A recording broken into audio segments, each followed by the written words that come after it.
بسم الله الرحمن الرحيم. الأخ القائد معمر القذافي رئيس القمة الاستثنائية، أولا نتوجه بالشكر الجزيل إلى الأخ القائد معمر على مواقفه القومية الداعمة للوحدة العربية التي هي مطلب كل الجماهير العربية. ولي تعليق على تقرير الأخ الأمين العام لجامعات الدول العربية حول إنشاء رابطة مع دول الجوار.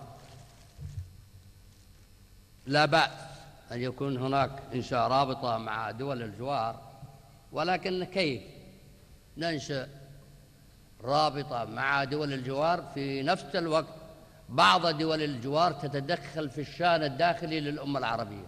واحد. اثنين، تحتل أراضي من الأراضي العربية. يعني هذا سؤال تتساءل الجماهير في الوطن العربي، كيف تقوموا إنشاء رابطة مع دول الجوار تأذيكم وتتدخل في شأنكم الداخلي وتحتل أراضيكم سواء في الخليج أو في أي مكان؟ هذا هو السؤال. والإجابة على تقرير الأخ الأمين العام لجامعة الدول العربية مشكورا، هذه مبادرة إيجابية، لكن مع دول تحترم الدول العربية، ونكون هناك شركاء لا أجراء مع هذه الدول، أو نقبل الهيمنة أو التدخل في الشأن الداخلي. الشيء الثاني هو لابد أن ندعم وحدة وأمن واستقرار السودان بوضوح وبشفافية، وهناك تدخل سافر خارجي وأجندة خارجية للتدخل في شأن السودان وتجزئة السودان والأطماع للثروة السودانية. فينبغي أن يوقف الاستفتاء، ما يسمى بالاستفتاء، حتى تستقر الأوضاع داخل السودان الشقيق. في ظل الزوبعة وفي ظل ما هو حاصل، صراحة نحن أيدينا على قلوبنا على وحدة وأمن واستقرار السودان. الصومال الشقيق دولة جارة، وبالذات مع اليمن. نحن مستقبلين من الإخوان في الصومال ما يقرب عن 700 إلى مليون مواطن صومالي يقيمون على أراضي الجمهورية اليمنية، عبئا اقتصاديا وثقافيا وصحيا وسياسيا واجتماعيا.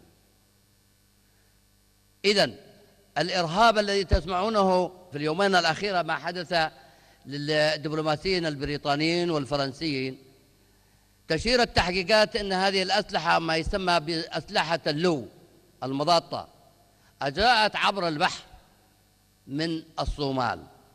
الصومال إذا لم ندعم الحكومة الانتقالية لكي تسيطر على الصومال، ونحن سنكون شركاء معهم لإيقاف هذا النشاط الإرهابي لتنظيم القاعدة وكذلك القرصنة.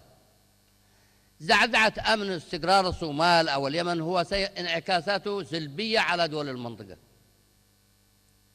فعلينا أن نأخذ حذرنا من وقت مبكر، وأن ندعم الحكومة الانتقالية الصومالية. نحن نقدم في اليمن دعما لها بحسب إمكانياتنا المتواضعة، فأطلب من الجامعة العربية من أشقائي الملوك والأمراء والرؤساء تقديم الدعم لأن تقف الحكومة الصومالية على أقدامها بإنشاء الشرطة ودعم الجيش الذي قد تم استعادة الجيش المسرح الذي سرح أيام محمد زيد بري.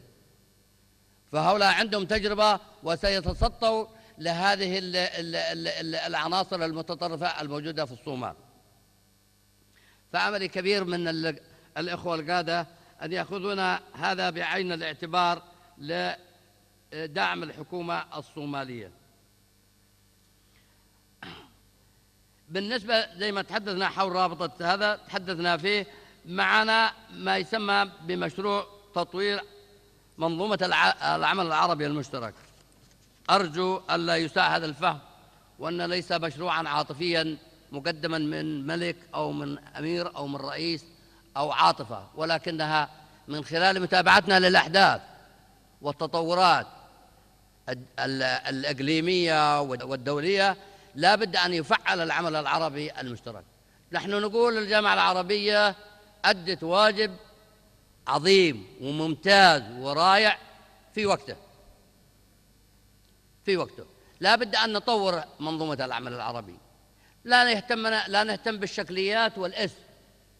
كيف نطور منظومة العمل العربي المشترك؟ سموها ما شئتم.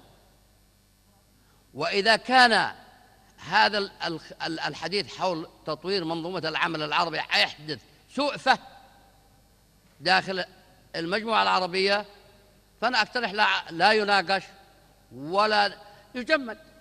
خلونا نحافظ على ما تبقى من التضامن العربي في إطار ما يسمى بالجامعة العربية، ولا لا بأس نناقشه ونناقش حيثياته ونناقش خلفياته. هذه تطوير العمل العربي المشترك. خلونا نأخذ ميثاق جامعة الدول العربية، خلونا نأخذ الميثاق ونجعلها منظومة متكاملة، مش نأخذ فيها في العمل العربي المشترك من هذا الميثاق ما نريد. نأخذها كوثيقة وطنية أو كوثيقة قومية ونفعلها بكل نصوصها، منها اتفاقية العمل العربي المشترك، المجلس الاقتصادي الأعلى، إنشاء حكومة فض المنازعات، إنشاء، يعني هذه موجودة أيضا في ميثاق جامعة الدول العربية. إذا مزعج لبعض الإخوان كلمة اتحاد الدول العربية، شيلوا، فعلوا ميثاق الجامعة العربية ونجمد. ما دام هي هذه تدينا إلى سوء فهم وتسطع في العلاقات الأخوية والثنائية، جمدوها. الشيء الأخير هو دعم السلطة الفلسطينية. أولا دعم الحوار الفلسطيني. الشيء الثاني الوقوف إلى جانب السلطة الفلسطينية كسلطة شرعية، وأن نعزز من موقفها ونعزز من الوقوف إلى جانبها بما يسندها ويعزز من مواقفها التفاوضية مع الولايات المتحدة الأمريكية، مش مع نتنياهو. نتنياهو موظف مرسل، وأنتم تعرفوا أصله وفصله ومن أين أتى. هو مندوب في الدولة اليهودية، لا يريد أمن ولا يريد استقرار ولا رضي يوقف الاستيطان. خطاب الرئيس أوباما، خطابه الانتخابي واضح، وخطابه لما جاء إلى مصر واضح، ولكن لا يعني دخل الكلام من هذا الإذن وخرج من الإذن الثاني. إذن هذا متنفذ، وهناك قوة يمينية وقوة صهيونية تدعم نتنياهو، وانتم نغرد بالبيانات والشجب والإرهاب والمش عارف ايه والحكومة، ولا هم سامعينا ولا هم عارفين من احنا. الحل هو الحل في فوهات البندقية، تصعيد المقاومة بكل ما أتيتم من قوة، ولا يسترجع حق إلا بالقوة. ما انتزع بالقوة ما يعاد إلا بالقوة. أما التفاوض فهي إهانة. شكرا لأخي رئيس المؤتمر، والسلام عليكم ورحمة الله وبركاته. أقرت القمة العربية الإفريقية